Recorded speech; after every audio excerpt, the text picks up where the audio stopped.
सख्या रे भाग 34. दुसऱ्या दिवशी सकाळी जान्हवीला जाग येते तेव्हा ती पाहते तर ती वेदच्या मिठीत असते.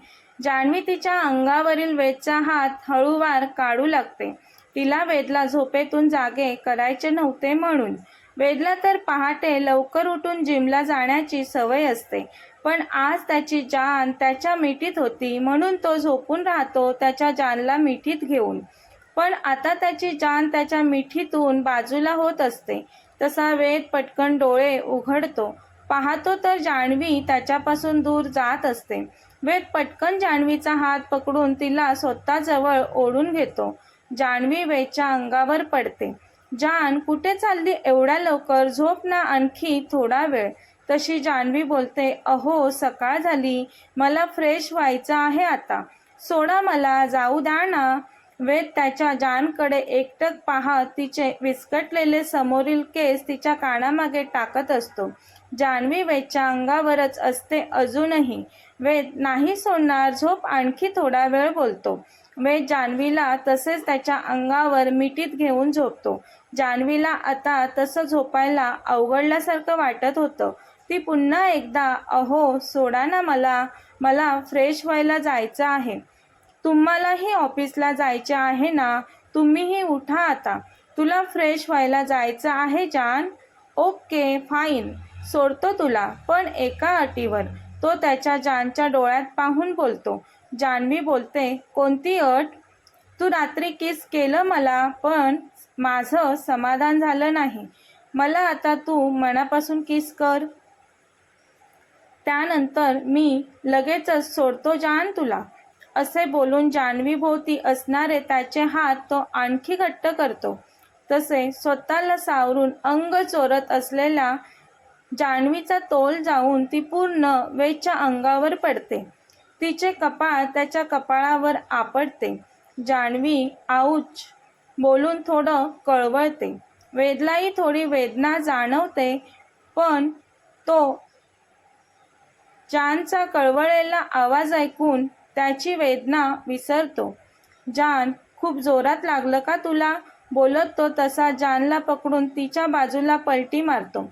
जान्हवी अहो काय करताय बोलत असते तर वेदकडे पाहून तिचे शब्द तोंडातच राहतात.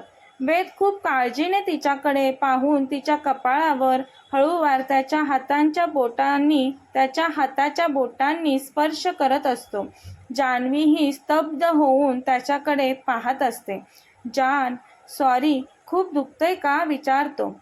जान्हवी त्याच्याकडे पाहून मान हलवून, नाही दुखत आता. तुम्ही प्रेमाने हात फिरवलात, मला बरं वाटलं. वेद आता जानच्या कपाळावर ओठ टेकवतो. दोघेही एकमेकांकडे पाहत असतात खूप प्रेमाने, भान हरपून.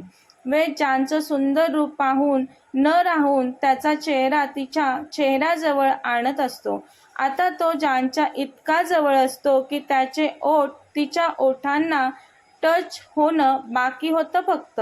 जान्हवी पटकन वेदला गुदगुली करते तसं वेदचं तिच्यावरील लक्ष विचलित होतं. तो थोडा तिच्यापासून दूर होतो. जान्हवी पटकन वेदपासून पळून जाते. वेद मागून आवाज देतो, जान थांब ना. जान्हवी, नाही नको, मला फ्रेश व्हायचं आहे.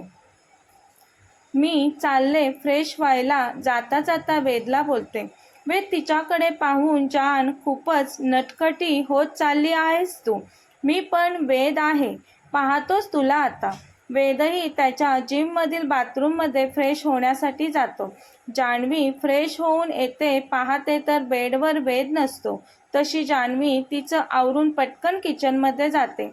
वेद थोड्या वेळाने फ्रेश होऊन आल्यावर रूममध्ये एक कटाक्ष टाकतो. जान्हवी दिसत नाही. तो बाथरूमचा दरवाजा नॉक करत, जान किती वेळ झाला? एवढा वेळ आंघोळ करायला लागतो तुला? आतून जान्हवीचा काहीच आवाज येत नाही म्हणून वेद बोलतो, जान बाहेर ये पटकन, मी वाट पाहत आहे. तरीही त्याची जान बाहेर येत नाही म्हणून तो काळजीने दरवाजा ढकलतो तर दरवाजा ओढलेलाच असतो हे त्याच्या आता लक्षात येतं. आतमधून वाकून पाहतो तर बाथरूममध्ये जान्हवी नसते. जान, कुठे गेली तू? इथे नाही म्हणजे खाली हॉलमध्ये गेली असेल बहुतेक. स्वतःशीच पुटपुटू लागतो. वेदही त्याचं आवरून ऑफिसला निघून जाण्याच्या तयारीतच खाली हॉलमध्ये येतो. जान्हवी वेदसाठी किचनमध्ये नाश्ता बनवत असते. वेद बाहेरूनच जान्हवीला पाहतो तर ती काहीतरी बनवत आहे एवढं समजतं त्याला आणि तो किचन समोरून जाऊ लागतो.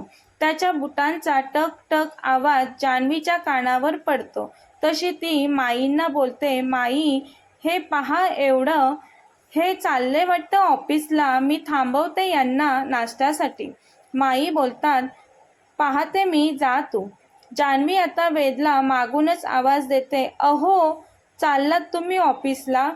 तसा वेद नाकावर राग ठेवून आणि गाल फुगून बोलतो, हो चाललो, तुला काय त्याचं? मी फ्रेश होण्या अगोदरच खाली निघून आलीस. तू ना खूप लबाड होत चालली आहेस. घरी आल्यावर पाहतो तुला जान्हवी. जान ब्लश करत वेदकडे पाहून गालातच हसते. हा हस हस, तुला किती पाहिजे तेवढं हसून घे माझ्यावर हस, माझ्यापासून दूर जा, तुला हवं ते कर तू. बोलून तो पुढे चालू लागतो. अहो नाश्ता करून जा ना. वेद रागाने, नको मला नाश्ता, मी ऑफिसला खाईन. वेद जान्हवीला बोलतो, अहो असं काय करताय? मी माईंच्या मदतीने तुमच्यासाठी बनवला आहे नाश्ता, प्लीज खाऊन जा ना. नाही नको मला. आणि वेद चालू लागतो. तशी जान्हवी पटकन वेदच्या पुढे येऊन वेदच्या मिठीत शिरते आणि तिचे डोळे पाणावतात. अहो नका ना असे रागावून जाऊ. तुम्ही असे रागावून गेलात तर माझाही दिवस चांगला जाणार नाही हो. दिवसभर माझ्या मनात हेच गिल्ट राहील. तुम्ही माझ्यामुळे रागावलात आणि उपाशी कामावर निघून गेलात. वेद काही न बोलता स्थिर उभा असतो. वेद जानला मिठीतून बाजूला करून पुढे चालू लागतो. वेदच्या असं वागण्यामुळे जान्हवी हर्ट होते. तिला खूप वाईट वाटतं. अचानक हे असं का वागू लागले तिच्या लक्षात येत नाही. तरीही ती स्वतःचं दुखणं बाजूला करत हे आता ऑफिसला गेले तर दिवसभर घरी येणार नाहीत म्हणून ती पुन्हा अहो. आणि वेदही इकडे मनात विचार करत असतो, जान आवाज दे ना मला, थांबव ना मला. तेवढ्यात जानचा आवाज त्याच्या कानावर पडतोच. मनातच, येस, थांबवलं माझ्या जानने मला. तो चालत होता तसाच एका जागेवर थांबतो. वेद थांबल्यावर जान्हवी त्याच्या जवळ येत, अहो थांबा ना, नका ना जाऊ, मी काय करू मग तुम्ही थांबाल? वेद पटकन बोलतो, फक्त एक किस कर. जान्हवी, इथे? हो इथेच. अहो पाहिलं ना इथे कोणीतरी. चला बेडरूममध्ये, मी करते तुम्हाला किस. वेद नाही बोलतो, आता माझ्याकडे परत रूममध्ये जाण्या एवढा वेळ नाहीये. इथेच करायची असेल तर कर, कोणी नाही पाहणार. कोणी पाहिले तर तू माझी बायको आहे, मला काही फरक पडत नाही. करते, मला किस का जाऊ मी? तशी जान्हवी, नको. वेद बोलतो, ओके, नाही करत ना, मग मी चाललो. जान्हवी पटकन वेदचा हात पकडते. अहो तसं नव्हतं म्हणायचं मला. वेद बोलतो, मग काय बोलायचं होतं तुला? आणि आता तसंही मला लेट होत आहे. शब्दांचे खेळ खेळायला मला अजिबात वेळ नाही. वेद जानचा हात त्याच्या हातापासून बाजूला करतो. तशी ती पटकन बोलते, मी तुम्हाला जाऊ नका बोलत होती. करते मी तुम्हाला किस. तसा वेद मनोमन खुश होतो. तो जान्हवीकडे पाहून खरंच बोलतो विचारतो. तीही डोळ्यांनीच इशारा करून हो खरंच बोलते. जान्हवी इकडे तिकडे पाहत वेदच्या एकदम जवळ जाऊन उभी राहते. वेद तिच्याकडे नजर रोखून पाहत असतो. अहो तुम्ही पाहू नका ना माझ्याकडे. तुम्ही असे पाहताय तर माझी हिंमत होत नाही तुम्हाला किस करण्याची. वेद बोलतो, मी खाणार आहे का तुला? ते तू एवढं घाबरत आहेस ते? मी काही नाही करत तुला, तू कर किस. जान्हवी आता तिचा चेहरा वेदच्या चेहऱ्याजवळ नेऊन हळूवार तिच्या आहोंच्या ओठावर तिचे ओठ टेकवून किस करते आणि पटकन बाजूला होते. जान्हवी घाबरल्यासारखी उभी असते. वेद तिच्याकडे पाहून तिची मजा घेत तिच्यावर हसत असतो. वेद, बरं जान, पोट भरलं माझं, येतो मी, बोलतो. जान्हवी, अहो नाश्ता, मी तुमच्यासाठी प्रेमाने नाश्ता बनवला आहे, प्लीज खाऊन जा ना थोडा. जानने वेदसाठी नाश्ता बनवला आहे आणि तो खाऊन जाणार नव्हता असं होणारच नव्हतं. पण वेद मुद्दामच त्याच्या जानची मस्करी करत होता. तो जाणून होता त्याची जान त्याच्यावर किती जीव टाकते ते. आता तो बोलतो, ओके जान, खातो. जातो मी खाऊन नाश्ता. चल दे मला पटकन. जान वेदला नाश्ता सर्व करते आणि त्याच्या बाजूला उभी राहते. वेद जानला त्याच्या बाजूच्या खुर्चीत बसवतो आणि नाश्त्याच्या प्लेटमधून एक चमच भरून नाश्ता त्याच्या जानला भरवतो. जान्हवी वेदकडे पाहून, अहो, मला कशाला भरवलात? मी खाईन नंतर. तुम्ही खा ना पहिले. जान, तू खाल्ले की माझे पोट भरेल. मी दिवसभर नाहीये घरी तू काही खाल्ले की नाही ते पाहण्यासाठी. तूही आता माझ्यासोबत खा. तशी जान्हवी वेदच्या हातून नाश्ता खाऊ लागते. दोघेही सोबत नाश्ता करतात. वेद फायनली जायला निघतो आता. जाता जाता जानला हग करून कपाळावर ओठ टेकवतो जानच्या. जान, संध्याकाळी तयार राहा, आपल्याला शॉपिंगसाठी जायचे आहे. जान्हवी वेदकडे पाहून एक गोड स्माईल देते. वेद, काळजी घे स्वतःची जान, येतो मी, बोलतो आणि ताड ताड पावलं टाकत निघून जातो. बाबासाहेबांची म्हणजेच वेदच्या वडिलांच्या हत्येची केस इन्स्पेक्टर मोहितेला पुन्हा ओपन करायला वेदने सांगितलेले होते. इन्स्पेक्टर मोहितेला बाबासाहेबांच्या केसचे पुरावे हाती लागले होते. तो आता माधवराव आणि मैपतरावांना अटक करण्याच्या तयारीत निघाला होता. त्याला थोडं दडपण होतंच, कारण तो साध्या सामान्य माणसांना अटक करणार नव्हता, तर गृहमंत्र्यांना अटक करायला, तसेच त्यांच्यासोबत असणारे आता सध्या कोणतेही पद नव्हते, पण राजकारणात गेले कित्येक वर्ष मुरलेल्या मैपतरावांनाही अटक सोबतच करणार होता मोहिते. पण त्या अगोदरच तो वेदला कॉल करून सांगतो, वेद सर, तुमच्या वडिलांच्या केसमधील पुरावे हाती लागले आहेत. सर्व पुरावे माधवराव आणि मैपतरावांच्या विरोधात आहेत. मी त्यांना अटक करायला चाललो आहे. तुम्हाला केस मागे घ्यायची असेल तर मी जाण्या अगोदर तुम्ही पोलीस स्टेशनला येऊन तुमची तक्रार मागे घेऊ शकता. नाही म्हणजे ते तुमच्या पत्नीचे वडील आहेत म्हणून तुम्हाला सांगतोय. वेद बोलतो, नाही, त्याची काही गरज नाही. माझ्या परिवाराला संपवणाऱ्यांना कठोरातील कठोर शिक्षा व्हायलाच हवी. तुम्ही जावा, त्यांना अटक करा. दोघांचे बोलणे झाल्यावर फोन ठेवतात. इन्स्पेक्टर काही हवालदारांना सोबत घेऊन त्या दोघांना अटक करण्यासाठी पोलीस स्टेशनमधून बाहेर पडतो. आता माधवरावांच्या बंगल्यात इन्स्पेक्टर येतो. माधवरावांना आणि मैपतरावांनाही ऑन द स्पॉट येऊन तो अटक करणार असतो. इन्स्पेक्टरला स्वतःच्या घरी पाहून माधवराव बोलतात, काय काम काढलं मोहिते? आज तुमची स्वारी न बोलवता आमच्या घरी? कामच तसे खूप महत्वाचे निघाले, मग यावं लागलं मला तुम्ही न निमंत्रण देता. कोणतेही आडेवेडे न घेता सरळ मुद्द्यालाच हात घालत मोहिते बोलतो, तुम्हाला अटक करायला आलोय आम्ही. तसे माधवराव मोहितेवर गरजतात. मोहिते, तू काय बोलतोयस ते कळते का तुला? तुझ्या जिभेला काही हाड? आम्हाला अटक करणार का तू? शुद्धीत आहेस की रात्रीची उतरली नाही वाटतं अजून? हो माधवराव, मी पूर्ण शुद्धीत आहे. मी माझी ड्युटी बजावत आहे. कोणत्या गुन्ह्याखाली तू आम्हाला अटक करायला आलास ते सांग. माधवराव मोहितेला बोलतात तसा मोहिते सांगू लागतो त्यांना, तुम्हाला बाबासाहेब सरदेशमुखांच्या हत्येखाली अटक करण्यासाठी आलो आहे. आमचा काय त्या बाबासाहेबांच्या केसशी संबंध? माधवराव बोलतात. इन्स्पेक्टर मोहिते बोलतो, मी पुराव्यासहित आलो आहे. हे पहा, तुमच्या विरोधात सर्व पुरावे माझ्या हाती लागले आहेत. तुमच्या बरोबरीनेच मैपतरावही यात सामील होते. त्यांनाही आम्ही अटक करणार आहोत. इन्स्पेक्टर आता हवालदार बेड्यागाला माधवरावांना बोलतो.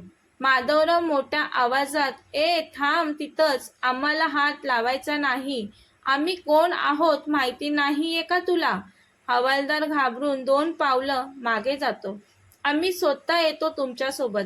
चला मोहिते, येतो आम्ही, माधवराव बोलतात. मोहितेसोबत माधवराव पोलीस स्टेशनला निघतात, कारण त्यांनी केलेला गुन्हा त्यांना माहीत असतो. आज ना उद्या हे होणारच होतं हेही त्यांना माहीत होतं, म्हणून ते मोहितेसोबत निघतात. माधवरावांसोबत मैपतरावांनाही लगेच अटक करतो इन्स्पेक्टर. दोघांनाही पोलीस स्टेशनला घेऊन जातो आणि अटक करतो. ही बातमी वाऱ्याच्या वेगाने सर्वांना कळते.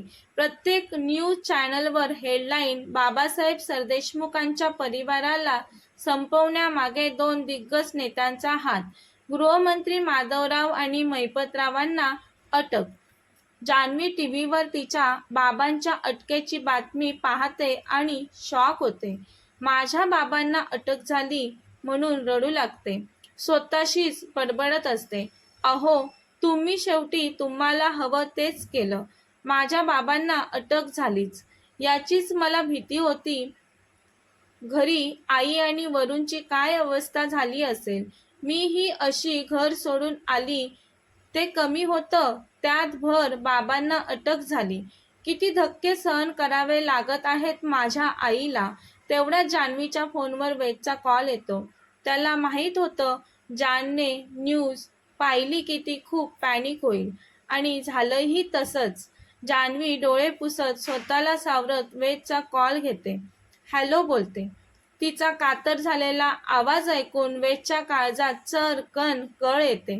तो बोलतो, जान, असा का आवाज येतोय तुझा? तशी जान्हवी थोडं रागातच, तुम्हाला सर्व माहिती आहे तरी मला विचारताय? कसा यायला हवा अशा परिस्थितीत माझा आवाज? माझ्या बाबांना अटक झाली, मी पाहिलं न्यूजवर, आणि तुम्ही बोलत आहात अशी का बोलते म्हणून? मी ठेवते फोन, माझी काहीही बोलण्याची इच्छा नाहीये. जान, वेद बोलतच असतो तर जान्हवी फोन कट करते आणि लगेच स्विच ऑफ करते. तिला माहीत होतं वेद पुन्हा कॉल करतील म्हणून ती तसं करते. आता ती रागावली असते तिच्या वेदवर. तिला त्याच्याशी बोलायचं नसतं आणि ती तिथेच खाली बसून रडू लागते.